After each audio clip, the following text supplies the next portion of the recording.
yaumil qiyamah nanti. Amin amin ya rabbal alamin.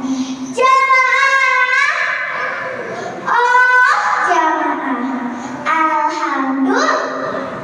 Izinkan saya, Aurelia Mufidah Susanto dari Kapolsek Kalideres menyampaikan pidato dengan judul Keutamaan Bersedekah. Hadirin yang dirahmati Allah, salah satu amal saleh yang dianjurkan oleh Nabi Muhammad SAW adalah sedekah. Sedekah sangat penting, apalagi bagi kita sebagai umat Islam. Dari para ulama pun sepakat bahwa sedekah banyak sekali keutamaannya. Sebagaimana diterangkan dalam Al-Quran dalam surat Al-Baqarah ayat 261 yang berbunyi, A'udzu billahi minasyaitonir rajim. Bismillahirrahmanirrahim. Masalul ladzina yunfiquna amwalahum fi sabilillahi kamathali habbatin anbatat sab'a sanabila fi sumbulatin mi'atu habbah wallahu yudha'ifu liman yasha' wallahu wasi'un 'alim, yang artinya perumpamaan orang-orang yang menafkahi hartanya di jalan Allah sebagai satu butir benih yang menumbuhkan 7 butir. Pada tiap-tiap butir berisi 100 benih, Allah akan melipat gandakan bagi siapa yang Ia hendaki. Dan Allah Maha luas karunia-Nya lagi Maha mengetahui. Dari firman Allah tersebut menunjukkan bahwa tidak ada seseorang yang jatuh miskin karena bersedekah.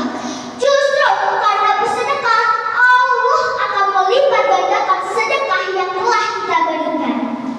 Tujuan dari bersedekah adalah untuk menyucikan hati dan diri di kehidupan yang sementara ini. Sekarang saya mau tanya, kalau misalnya nih di saku kita ada uang 100.000 sama 10.000, kira-kira uang yang mana yang bakal kita kasih untuk sedekah? Sepertinya yang 100.000 susah ya keluar dari saku. Betul apa benar? Saya punya sebuah cerita. Alkisah Nabi Daud yang memiliki seorang sahabat. Ia dengan sang Nabi sangat erat persaudaraannya. Tapi sayang, tiba-tiba malaikat Jibril turun ke bumi dan menyatakan bahwa umur sahabatnya tinggal 50 hari lagi. Sang sahabat yang mendengarnya pun sangat sedih. Ia belum ikhlas meninggalkan Nabi Daud yang sangat dikasihinya. Mulai hari itu, ia pun lebih bersemangat untuk rajin beribadah kepada Allah SWT. Hari demi hari silih berganti hingga tibalah hari ke-50, di mana ajalnya akan menjemputnya. Di saat ajalnya ingin menjemputnya, ia pun menyiapkan makanan, tetapi bukan untuk dia makan, melainkan untuk sang Nabi sebagai ucapan perpisahan. Di tengah perjalanan, ia berpapasan dengan seorang fakir. Ia bimbang, di satu sisi ia merasa iba dengan sang fakir, tetapi di sisi lain ia sudah menyiapkan makanan yang khusus untuk Nabi Daud alaihissalam. Akhirnya dalam hatinya pun berkata, mengapa aku mengedepankan egoku, sedangkan si fakir ini sangat membutuhkan makanan.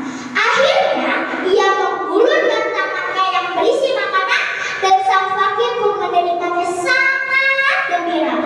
Bak seorang nelayan yang menemukan peti harta karun yang berisi emas dan permata. Setelah melihat kejadian itu, Allah pun turun ke bumi. Allah pun membisikkan malaikat Jibril untuk mengatakan bahwa umur sahabatnya diundur menjadi dia hidup 50 tahun lagi. Subhan, betapa luasnya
pergi ke sana untuk ibadah.